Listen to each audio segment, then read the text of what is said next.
இதுதாங்க செம்மந்தாரைன்றது இதுதாங்க. அதோடைய தலைகள் பார்த்திங்கன்னா ரொம்ப பெருசாக இருக்கும். சின்ன மஞ்சப்பூ இருக்கிறது மந்தாரை பார்த்திங்கன்னா தலை சின்னதாக இருக்கும். மந்தாரைன்றது இதுதாங்க. சிகப்பு உள்ளது இதுதாங்க. பாருங்கள், ஒயிலெட்டாகவும் சொல்லலாம், சிகப்பாகவும் சொல்லலாம். பாருங்கள், செடியுடைய ஐடி பாருங்கள் எப்படி இருக்குதுன்னு பார்த்தீங்கன்னா இந்த மாதிரி தான். பெரிய மரமெல்லாம் ஒன்றும் ஆகாதுங்க. பாருங்கள், நிறைய பூக்கள்லாம் இருக்குது. இந்த பூலாம் இன்றைக்கி பறிச்சுக்குவோம். இந்த மந்தாரையுடைய இது எப்படி என்னன்றது தனியாக நம்ம பாருங்கள் எப்படி இருக்குன்னு பாருங்கள். இன்னும் கொஞ்சம் நம்ம இந்த தலை இது எல்லாமே பறிச்சுக்கலாங்க.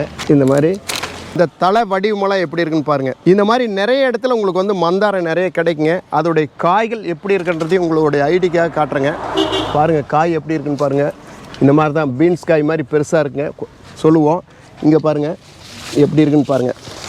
இந்த மாதிரி வந்து கொத்து கொத்தாக காய் காய்க்கும். உங்களுக்கு ஐடியா கொடுக்குறேங்க எப்படிலாம் இந்த செடி இருக்கும், எப்படிலாம் காய் காய்க்கும், எப்படி பூ பூக்கும், இந்த தலையோடைய எப்படி வடிவம் இருக்கும், இந்த மாதிரி தாங்க.